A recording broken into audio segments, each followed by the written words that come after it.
Hi friends, welcome to another edition for All Accounted For. My name is Sureshni Ryder, and as always, I'm in the house with Bee, who's from the Faculty of Accounting. How you doing, Bee? Hi, Sush. I'm good, thanks. Good to be here. Yes, ma'am. We've got so much to talk about, and as usual for All Accounted For, we just want to remind you about how we go through the thought process. We understand that you have to balance those books, but you also have to balance life. And part of life is to put you in the real world, which is what All Accounted For does. In Bottom Line Bulletin, we actually cover the latest in accounting news because you need to be aware of what is actually going on in the world and figure out how, because it's a moving part, it's a moving vehicle the whole time, and things change and nothing ever is the same. Credit Where It's Due is my personal favorite segment because we get to highlight a trailblazer, a captain in the industry, a chartered accountant who's navigating the world of finance, and we get to hear exactly how they have put themselves out there. Love it. And then Ledger Lowdown, it's a corporate segment where we evaluate an industry and how it works. This for me has been super fascinating because I think from the outside, as just a South African general consumer, I didn't know how the airline industry actually made its money. And then I was questioning the cost of olives, all the things that happen to us as just normal everyday consumers. And I think that's what Ledger Lowdown, it gives us the beautiful breakdown. We look at accounting, management, finance, and strat. B, are we ready to jump right into All Accounted For? Because I want to talk about business tech articles that you bring about and the CEO pay in South Africa. This is a hot topic. I think you would remember when we look at corporations like Eskom, people were constantly, or even the SA Post Office, we were looking at how come so-and-so gets paid this amount of money. And I think it's spicy, it's exciting. We need to know the details, and we're about to spill this, okay? So 2 articles discuss the significant disparities in CEO remuneration in South Africa, and that's focusing on different sectors. The first article is based on a PwC report and focuses on the CEOs of the top 200 JSE listed companies, and then it highlights that despite some reductions in bonuses, these CEOs still earn substantial amounts. If I tell you the amount, you might be shooketh. 1.6 million per month. Okay, so you're getting the understanding of where we're going here. The second article from Just Share investigates vertical pay gaps in the wholesale and retail sector. I think I'm in shock. It's showing how CEOs of companies like Woolies and ShopRite earn hundreds of times more than the lowest paid employees. B, talk us through this recent analysis of the CEO compensation in South Africa. What are we looking at here? Massive pay parity, massive gaps. I'm seeing 1.6 million. How would I? My brain is like, how would I spend 1.6? Guys, there's only so much makeup and Mariah Carey merchandise can buy. Okay, go please. This is significant. If we look at South Africa and our economic issues, this is significant. Yep. So I think one thing that the PwC report was actually talking about is to say that the median total package for CEOs in South Africa's top 200 companies has actually decreased, right, to a measly 19.7 million rand a year for 2024. Brings out calculator. So it used to be higher. Okay. It used to be higher. So this is actually due to economic challenges. But it did say, for example, the base salaries have actually increased, and that averaged around 10 million rand a year. So that indicates a shift towards the fact that, we want to see more stable compensation amidst the fact that, the bonuses do really fluctuate because that's based on economic indicators. And then another thing that was actually highlighted was the fact that there's extreme pay disparities. So, for example, there are vertical pay gaps within the retail and wholesale sectors where CEOs earn on average 597 times more than the lowest paid employees, right? Mm-hmm. So, for example, if we look at Woolies, the CEO earns 122 million rands a year. And this results in a... Just, there's a cough. I know. So this results in a pay gap of a whopping 1,308 years relative to its lowest paid worker. So it would basically take the lowest paid worker 1,308 years to earn that amount of money, right? So this is obviously a problem if you look at a country like South Africa that is, has inequality, and there's just, ethical concerns around things like that. And then also interestingly is the fact that the retail sector, so you get your companies like ShopRite and Mr. Price that do actually show significant vertical pay gaps, Yeah. with the CEO earning 991 and 711 times more than the lowest paid employees, right? Wow. But Pick and Pay actually emerged as a more equitable example, where the CEO only earns 155 times what the lowest employee earns. So this either means that the CEO is earning way less in comparison to the competitors, or that the lowest paid guy is actually getting a lot more. And I don't know if that is necessarily true.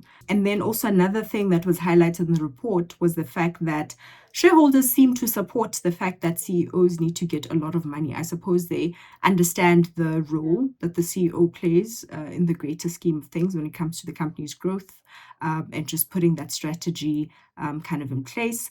And then the report also then said, for example, there is a concerning trend because we have increasing income inequality in South Africa, and these extreme pay gaps, are a problem, and it's also an ethical issue for us. But interestingly, the Companies Act has recently been updated, right? And what it then basically says is that companies are required to disclose their pay structures. They should promote transparency and accountability regarding these wage disparities. So we're going to see companies start disclosing those kind of issues. So it's going to be interesting to see. In All Accounted For, we look at several aspects, like we said, bottom line bulletin, ledger lowdown, and then one of my personal favorites is credit where it's due. I love seeing real life examples and people succeed in what they said they studied, and then they pursue it, and then how they manage to elevate that career, because a lot of it has to do with layering. You can start off doing, I want to do finance, and then you want to move this level, and I want to study further, and then from that level you end up in auditing, and from auditing you end up, whatever. So there's so many wonderful layers available for you, and I love that these examples of leaders have just been that. They've been shining examples. One of those is Gift Sikonde. Gift is a dedicated accounting professional with a strong foundation in finance and, wait for it, sports. See, layering, elevating. People will think, oh, this is just a bean counter. He probably sits in the office the whole day. They own his big fat calculator and all the little receipts. No, he also has a great passion in sports management. His journey began at the University of Fort Hare, where he earned his postgrad diploma in accounting. Currently works for RCL Foods, but his most interesting role was perhaps working, wait for it, as a finance manager for SAFA, which is, of course, South African Football Association. That's huge. And again, it can be fun. I have a relative who also studied finance, and she ended up, going towards a CA. She now works in the UK, and one of her clients is the king, as in King Charles. Okay, because they Really? yes, because as somebody that works at PwC, they actually oversee some of the Duke of Cornwall or the Duchess of Wales or whatever. They get to oversee certain segments and accounts. How awesome is that? You can go from here Awesome. to anywhere on the globe. This is what I love about it. Tell me about Gift's journey, because this looks so awesome. What is his role like at SAFA? How did he get this together? Interestingly about him is that he went from, like many people, just watching or listening to the radio for the soccer stuff, as well as then talking about what happened over the weekend, the early Monday, right? So he went from all of that to now watching these games from presidential suites and getting to meet all of the players, because these are the perks that the job kind of came with. And interestingly as well is that before he joined SAFA, SAFA had never had a chartered accountant on their payroll prior to that. So this was something that he was, very passionate about. He just really wanted to kind of stamp that brand, and just do a lot of work for them. And as a finance manager, his role would involve executing all finance related decisions, just like many finance managers do. But one of the things that he says he enjoyed about his role was, for example, preparing sponsorship reports for accountability over how the money was spent, right? Yeah. So a lot of people would then kind of have sponsorship agreements, And on there, they would detail what projects and activities the money has to be used for. And so, as the finance team, they would then have to prepare reports and report back to the sponsors to give details about how the money was spent, and also, evaluate whether or not it was spent in accordance with the contract. So, this obviously involved a lot of stakeholder management, and this would then enable them or SAFA to then build confidence and trust with the sponsors. And so I think to summarize his achievements is that he's played a vital role in the Banyana Banyana Yeah. success Yes. at the Women's Africa Cup of Nations, where he managed those sponsorship reports, enhancing stakeholder trust. And that he was also the first CASA to hold a position in SAFA's 30-year history. We always say nobody forgets their first. Nobody, for example, remembers who the second person to transplant a heart was. But we all know who the first person was, right? Yes, So sir. this is Chris. now Gift's legacy. Oh, that's amazing. And also I think it's so important to, when we talk about all accounted for, we're looking at accountability. And I think a lot of these organizations have been in such bright spotlights for either underperforming or the misuse of funds. They work with massive sponsors locally and internationally, and people wonder, well, how come we're spending money on this? Where does this money go? Why are we not doing well as a team? And the moment we're not performing well as a team, that's when people's Microsoft's like, hold on, what is happening? And to have somebody from the chartered accountant industry to be there, like, these are the line items. We bought this kit, we bought this, and this. But also for the players, you also feel like you are in a professional environment where somebody is making sure that you're just not being duped in any of those matters, and you keeping those things above board. Excellent stuff. I just imagine a ledger. When I imagine that, I imagine somebody pulls out this big ledger.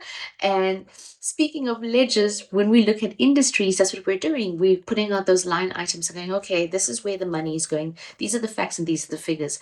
We've looked at different industries. One of them is logistics. I love logistics. I love hearing how we have contributed. The logistics sector in 2022, if we're speaking about big numbers, contributed approximately 451.4 billion to South Africa's GDP, marking a 12% increase from 402.8 billion in 2021. That's phenomenal. By the first quarter of 2023, the logistics sector's share of the GDP has reached around 9%. Now, put the time frame through COVID, okay? Because we're smack bang in the middle of COVID and we're making those numbers. That is incredible, B. Just tell me about this. This is phenomenal. This is a good story. So I think maybe a good place to start would be, what exactly is logistics, right? So that basically refers to the movement of goods from point A to point B. And this would then entail two functions mainly. That would be your transportation as well as warehousing. In terms of the market size, the size of the market is mainly driven by factors such as the fact that there is a rise in e-commerce, in as well as also development of outlying areas. And as someone who lives in rural Limpopo, I can attest to this. There's definitely been an increase in how people kind of shop online. And I think also over the years with the growth of e-commerce, it kind of gives rise to the fact that this would be so big, right?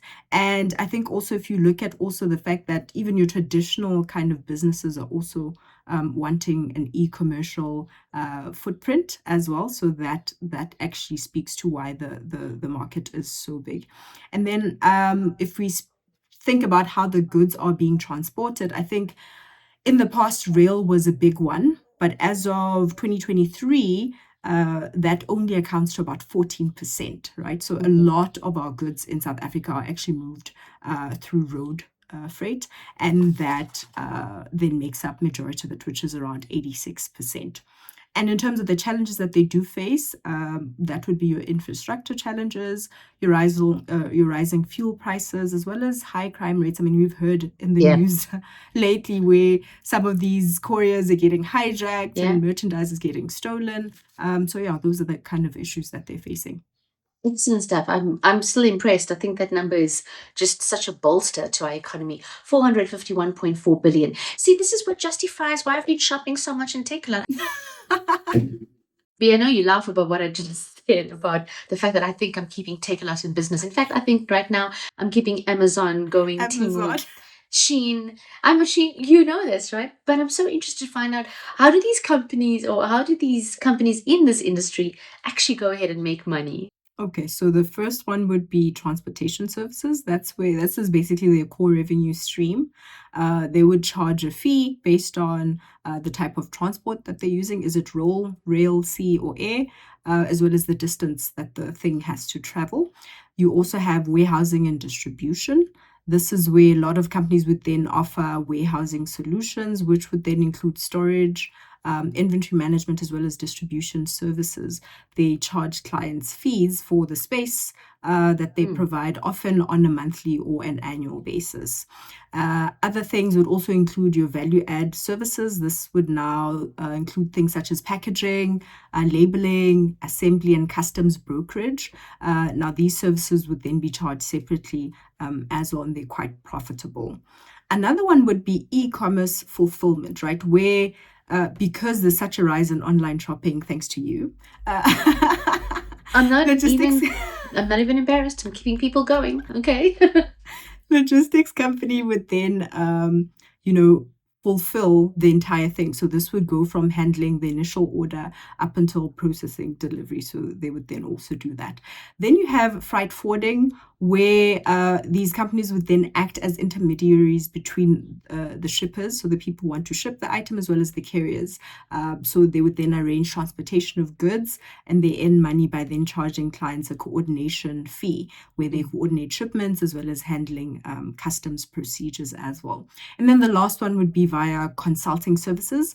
Now, some companies would then provide kind of consulting on how to optimize your supply chain or how you can streamline your operations. So that is, in summary, how they make money. All I heard was that I'm contributing to this particular one. That's the most important thing. My e-commerce is there. I'm fulfilling something very important for this industry. So, students, during all accounted for at the very beginning, we said we break these down into like these little sections, etc. One of those sections we look at is in a specific industry, how it makes money, and then your links to studies, how this particularly links to your studies. And when it does link to your studies, we break it down further by looking at things like taxation, management, accounting, finance, strategy, and we also look at auditing and ethics. We're talking now about imperial logistics, so we're still referencing what we just spoke about, and now we're furthering it into auditing. They received an unqualified audit opinion for their consolidated and separate financial statements. This means that what the financial statements are saying fairly represent what is happening on the ground. Okay, B, let's look at their governance structure from here. So I'm so glad you could explain that. It means that all of our episodes have actually Yay, take a led to break. something so happy. But I think if we just look at their governance structure, so I want the students to just kind of reflect on everything that they've learned. So in the King 4, the Companies Act, everything about corporate governance, and I want them to look at this particular board of directors and then speak to whether or not you feel they are properly constituted, right? So for example, what do we have to say about their skills? What do we have to say about their diversity? What do we have to say about just the mix and match of skills amongst other things? So for example, if we look at the report, they currently have 10 or 10 members of the board. You have 8 that are non-executive, and you have 2 that are executive. So, Sush, just to kind of school you a little bit. So the King report says that they must have majority non-executive directors, which is the case here. So they have 8 versus 2. So kudos to them. We're very happy about that. Go ahead. And then another thing that they do speak about is the fact that there needs to be a diversity in terms of skills, right? So obviously the more skills you have, the kind of the better that for the business, in that you're gonna have varying views and experiences that will kind of drive the business forward. So if we now look at the kind of experience that is possessed here, you have quite a few people that have an accounting background. You actually have 6 chartered accountants out of the 10, so whoop, whoop, whoop for the Wow. profession. Yeah. And then you also have one guy, Juliet. He has a pharmaceutical background as well as an MBA. You also have, I think there's one person with a law background, and then others with also kind of MBAs as well. So I think all in all, I think that was a great mix. I don't know, Sush, do you think that is, would you be happy with kind of this mix of Yes, skills for? because I'm looking at the positions. For example, Pumzile Langeni, right? Chairman and non-executive member. She has a BCom accounting, BCom honors, and an MCom. I'm looking at their roles, but I'm also going down to their actual, like their history about what they've been doing. There's somebody here Yeah. who's an independent non-executive member with an LLB honors and an AC IARB UK. That's Harriet Ann, and then Peter Cooper, also BCom honors, HDip in tax. So from the outside, this looks good. I feel like this is relatable. This makes sense. Am I on the money I here? agree. I Yeah. agree. You're definitely on the money, right? Okay. There's So so many another thing, BComs. All these are BCom kids. I I can't. know. Every one of them. Holy cowbells! I So love now it. you know if you're studying a BCom, you're definitely on the right Guys, track. Okay, you just could putting it out be there. like Pumzile Langeni over here because she's a chairman and non-executive director.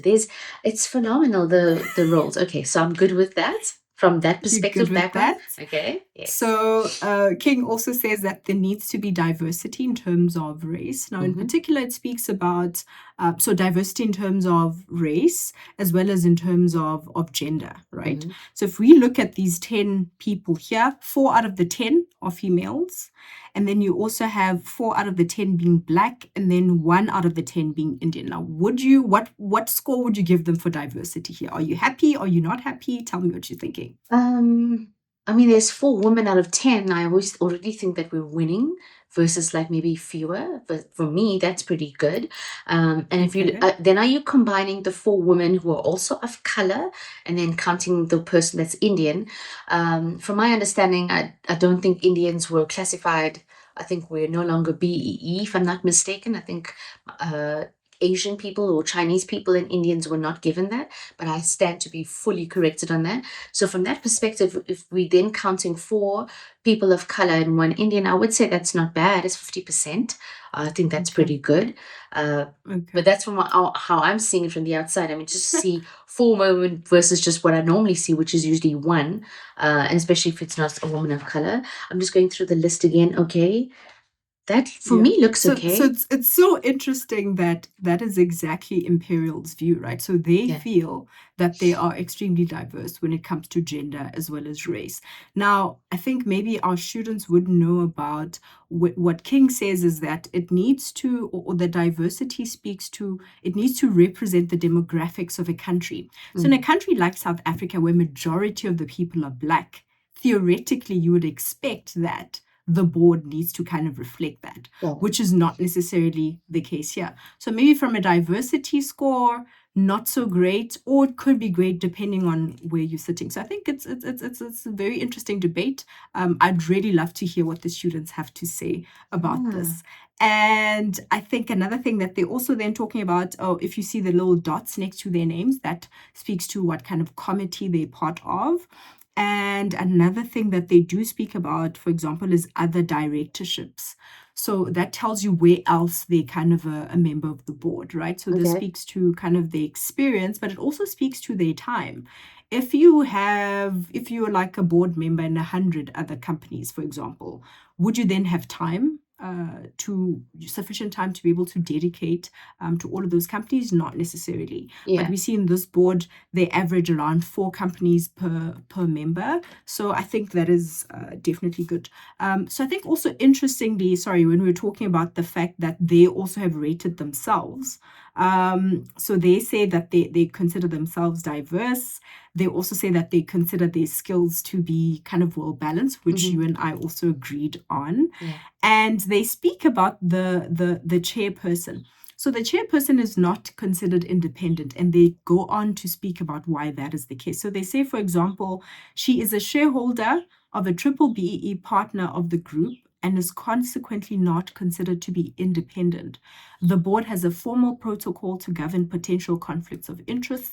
In addition to the chair recusing herself where matters in which she has an interest are discussed, in compliance with the Companies Act, any decisions in or regarding the triple BEE venture that could benefit or be seen to benefit the chair or her associates are deferred to the unconflicted members of the nomination committee in accordance with the formal protocol. So essentially what they're saying is that they're noting the conflict and they're basically addressing it in terms of the Companies Act. So I think this is such a nice exercise for the It students to is. see what their knowledge kind of translates into in real life. Yeah, and how they perceive the world and like the experience. And even me, I'm gonna go back and go, okay, let's make more relative decisions. Let's look at all the companies and go, I didn't think about it. That's phenomenal. I love it.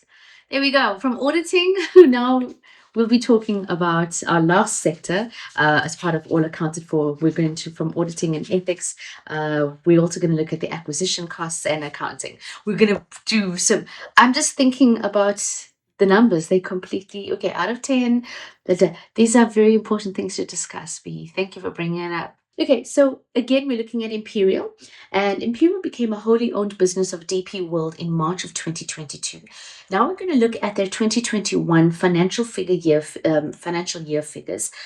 From the accounting perspective, they have an ultimate parent company, but they also own a wide range of companies themselves. B, let's look at the business combination for the 2021 year for Imperial. So I think just on that, when the students have kind of covered group statements, right, they would then know what all of these terms, such as ultimate parent as well as subsidiaries, what all of that means. So I actually want to encourage the students to go and look at the actual financial statements of Imperial on their website, and then actually see what actual group statements look like. I think they're in for a treat there, right? But one note that I really want us to discuss has to do with what we're talking about in the bottom line bulletin, right? Yeah. Directors' remuneration at Yes. Imperial. So Yeah, because I now want us 1.9 to million a year is wow. Okay. So let's look at these consolidated. So let's actually look This at what episode these should be guys called. are earning. This episode should be called All Directors. Accounted For Shuketh. This is shuketh.com because as an average South African, we're not privy to this information, and I'm choking from the that's so numbers. funny. Choking from the numbers. Okay. Let's go through these things, okay? Okay, cool. So if we look at note 39.1 that deals with directors and monuments, right?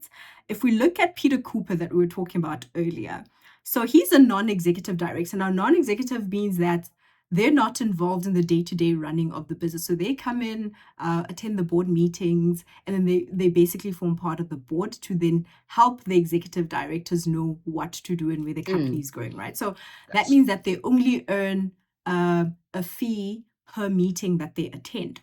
So if you now look at our non-executive directors, P. Cooper, P. Langeni, all of those guys, and we look at how much money they made in 2021. So if we look at, let me just see, NB Deca, I don't even know if I'm pronouncing that right, but he made 2.3 million rands, right? People that work every day don't even earn that amount of money. So where it says 2021 total, I think that's like the second last column. Things. Right. 2.1 million. 2.3 million, right? 2.3. And if you think about it, let's say, for example, he attended 10 meetings a year. That's now 2.3 divided by 10. So it took him 10 days, essentially, to earn this amount of money. People that work 365 days in a year don't even get 2.3 million rand a year. Okay, so yeah, directors make a lot of money, guys. I'm just blinking 3 times for assistance. Wow. Okay. Ooh, okay. And then you also have D. Rake. He made almost 3 million. So that's 2.7 million as well as a non-executive director. So he doesn't work for Imperial every day. He just comes in for the meetings, and that's how much he made in a year. Let's now look at the guys who actually work there every day. So if you just go there where it says executive directors in that first column. Yeah. You have, yeah. Yes, so he's I think the group CEO, and De Beer is the group CFO. So Akuji made 26 million rands. I could totally be his kid. I need to be adopted at this point He in my must life. adopt the whole country at this point. Wow. Okay, but he's an executive director, which means he's directly involved in the company. He's really hands-in, yes. So Imperial basically pays him a salary of 10.5 million rands, right? Yeah. And then over and above that, he then gets bonuses and settlements of around about 15 million, basically. Students, you're doing BCom. Please. These guys are doing BCom. Do the things. Do Please the things. make this work for me. Please make this math work for me. He walked away with 26.234. Is that right? Yes. And the year before, so if you go the column next to that, that was the year before, he made 17 million rand. 70. So in 2 years, he made about 50 million. That's more money than Wow. people will make in a lifetime. Lifetime. Well, congratulations to you. That's amazing. Wow. I am in the wrong industry. I'm feeling very sad and poor right now.